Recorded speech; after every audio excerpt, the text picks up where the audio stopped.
सबसे पहले मैं मेरे जीवन की गवाही देना चाहती हूँ कि 1991 में जब हम छोटे छोटे थे तब हम लोग प्रभु में आए। मेरे से बड़ी सिस्टर उनको पैरालाइज की बीमारी हो गई थी। तब मेरे मम्मी पापा ने बहुत कुछ इलाज करवाए, खर्च किया।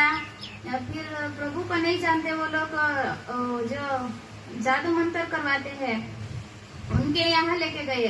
बहुत कुछ करवाने के बावजूद भी मेरी सिस्टर अच्छी नहीं हुई है। मेरे पिताजी को किसी ने बोला कि परमेश्वर अच्छा करता है, यीशु मसीह जीवित है, आप एक काम करिएगा कि जहाँ पे प्रभु का मीटिंग होता है वहाँ पे आप ले जाने का, ऐसा मेरे पिताजी को बोला।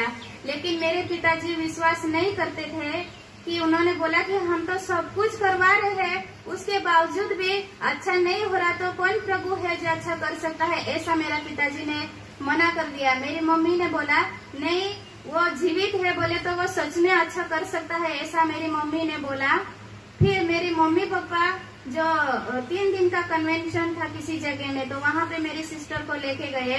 वहाँ जाने के बाद मेरी सिस्टर पूरी तरह से ठीक हो गई। वो चलती फिरती नहीं थी लेकिन वो चलने फिरने लगी। तो वो तब से मेरी सिस्टर अच्छी हुई। फिर मेरे मम्मी पापा सब लोग, हमारे गांव के लोग, बहुत सारे लोगों ने फिर प्रभु पे विश्वास करने लगे। विश्वास किया। अच्छा 2-3 साल तक बहुत अच्छे से विश्वास किया, प्रभु को माना, प्रार्थना करते थे, आराधना करते थे। हमारे गांव में इतना बड़ा सताव हुआ कि बहुत सताव हुआ। उसके बाद वो लोग सब प्रभु को छोड़ दिए। मेरे माँ बाप भी बदल गए, सब मेरी सिस्टर भी बदल गए। फिर गांव के लोग दबाव देने लगे, जो दूसरे गांव के लोग तो प्रभु को छोड़ के फिर अपने घरों के ऊपर जो झंडा आते वो झंडे लगा लिए। फिर लोग आके पूछते थे कि आप यीशु को मानते, तो वो लोग बोलते थे हम यीशु को नहीं मानते। क्योंकि मैं जब छोटी थी तब तो मेरी प्रार्थना करने की बहुत आदत थी, इसलिए मैं बहुत प्रार्थना करती थी। तो मेरे माँ बाप ने प्रभु को छोड़ दिया तो मैं बहुत दुखी हो गई। तो मुझे ऐसा लगा कि मुझे कहीं तो जाना चाहिए, थोड़ा प्रभु के बारे में सीखना चाहिए ताकि इन लोगों को मैं फिर से प्रभु में लाऊं। ऐसा मेरा अंदर ही अंदर मेरी आत्मा दुख रही थी।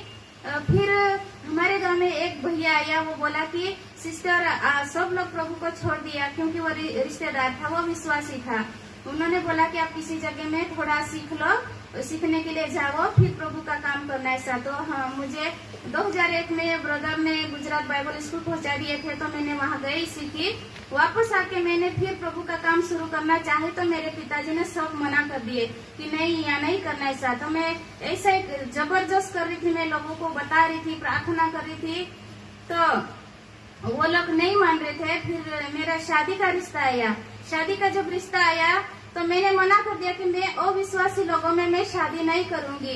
तो मेरे पिताजी बहुत नाराज हो गए, मुझे बहुत डांटने लगे।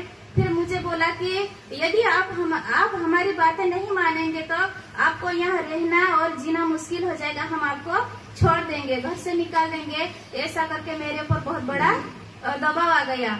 तो ऐसा बोले मेरे परिवार के, आप कहीं भी चले जाओ यहाँ से, ऐसा करके। तो फिर मैंने अपना सामान बांधा, मेरा जो कपड़े लट्टे थे 2-3 जोड़ी, वो मैंने थैले में पैक किया। पैक करने के बाद 200 किलोमीटर मेरे रिश्तेदार रहते थे विश्वासी, मैंने उनके यहाँ चली गई। वो लोग मुझे 5 महीने तक उनके अपने घर में अपनी बेटी के समान रखा। फिर उसके बाद जहाँ से हमने सीखा है, उनको पता हुआ कि सिस्टर को या बेटी को ऐसा प्रॉब्लम है, ऐसा करके। तो फिर उन्होंने मुझे वहाँ पे बुला लिया। मैंने साल भर तक उनके घर में रही। उसके बाद उन्होंने एक अच्छे लड़के देख के मुझे शादी करवा दिया। शादी के बाद मैंने मेरे परिवार के लिए 11 साल तक बहुत मैंने आंसू बहा के मैंने बहुत प्रार्थना किया। तब मेरे पिताजी तब तक गुजर गए थे, लेकिन मेरा भाई उस वक्त बहुत पीते थे, इतने शराब पीते थे और गांव में किसी को नहीं मानते थे। वो बहुत लड़ते थे, झगड़ते थे, परिवार भी परेशान थे। लेकिन धीरे धीरे हमने उनको प्रभु के बारे में बोला, उन्होंने विश्वास किया। फिर उन्होंने विश्वास करने के बाद बपतिस्मा लिया और उसने दोनों पति पत्नी अच्छे विश्वास करने लगे। उसके बाद मेरे भाई सेवकाई के लिए तैयार हो गए। तो प्रभु ने वहाँ पे इतना बड़ा कार्य किया। सेवकाई में जब सेवा कर रहे हैं, अभी एक वक्त ऐसा था कि वहाँ पे प्रभु का नाम बताना बहुत मुश्किल था।